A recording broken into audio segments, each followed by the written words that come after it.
શું ખૂટે છે? યુવા શક્તિ. યુવાનોને ભણાવો, ભણાવો, ખૂબ ભણાવો, સારી સ્કૂલો લાવો, સારી કોલેજો લાવો. અહીંયા બેઠેલા બધાને અનુભવ થશે કે જેટલા અભણના પ્રશ્નો હતા ને એના કરતા હવે વધારે ભણેલાના પ્રશ્નો થવાના. હું ભણેલ સાધુ છું છતાં તમને કહું છું, સ્કૂલો કોલેજોમાં જઈએ છીએ, અમે દેશ વિદેશમાં જઈએ છીએ, અમે કેટલાયને એજ્યુકેશનની પ્રેરણા આપીએ છીએ, છતાં હું તમને કહું છું, only education can't solve our problem. Only education.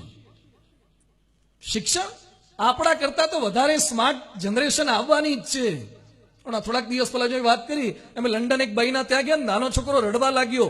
એ રડતો તો એટલે એના બાપુજી એના હાથમાં મોબાઈલ આપ્યો. પેલા આપણે રડતા તાર ઘૂઘરાન છડા ખખડાવતા હતા.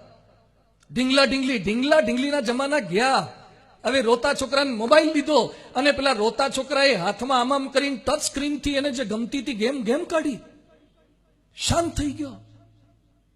4G generation, 5G generation. હવે અંદરથી જ બધી એપ્સ ડાઉનલોડ કરીને આવવાના છે.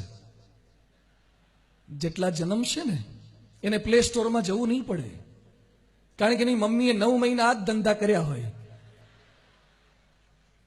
એટલે બધા 3G ને 4G ને 5G વાળા આવવાના છે. સારો મોબાઈલ વાપરતા આવડી જાય, ઇટ ડઝન્ટ મીન કે હીલ બીકમ હેપી. સારું બાઇક ચલાવતા આવડી જાય, it doesn't mean he'll be happy.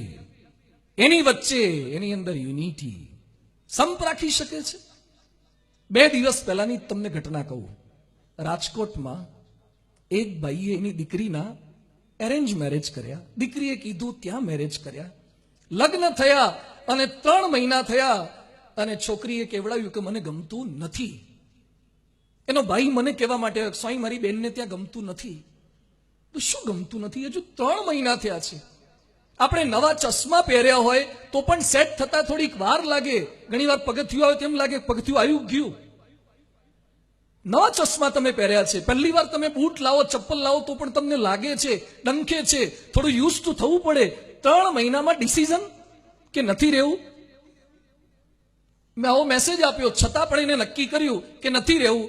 છૂટાછેડા લઈ લીધા. MBA BBA થયેલી છોકરી છૂટાછેડા લીધા. હમણાં 2 દિવસ પહેલા મને સમાચાર મળ્યા કે છોકરી ભાગી ગઈ.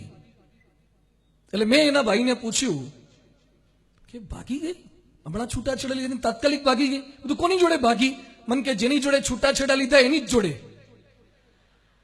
આ 21મી સદીનો ચમત્કાર.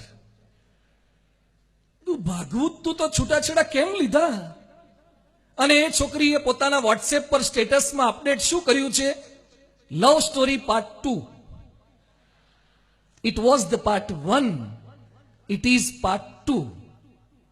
હવે આ પ્રશ્નો વધવાના, because of Facebook, because of Twitter, આ બધાને લીધે. એ બધાની વચ્ચે યુનિટી. તમે તમારા દીકરાને એમ શીખવાડી શકો કે આજીવન જે સ્ત્રી સાથે લગ્ન કરે એની સાથે જ તું રહેજો, તો સમજજો કે તમે એક આદર્શ બાપ છો.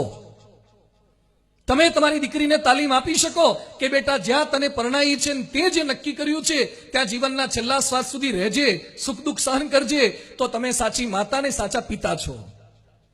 તો તમારા સંસ્કાર છે. દીકરીને તમે બ્યુટી પાર્લર કેટલું શીખવાડ્યું, હોમ સાયન્સ કેટલું શીખવાડ્યું, સ્કૂટી એક્ટિવા કેટલું શીખવાડ્યું, એ બધું જરૂરી છે, પણ એ ઓર્નામેન્ટ્સ છે. ઘરેણા ક્યારે સારા લાગે? કપડાં પહેર્યા હોય તો. કોઈ કપડા વગરનો હોય ને સોનાના કલ્યાણ જ્વેલર્સના દાગીના પહેરીને ફોટો પાડજો. કપડા વગરનાને દાગીના પહેરાવો ને, એમ ગુણ વગર સદગુણ વગરની બધી જ આવડત કપડા વગરના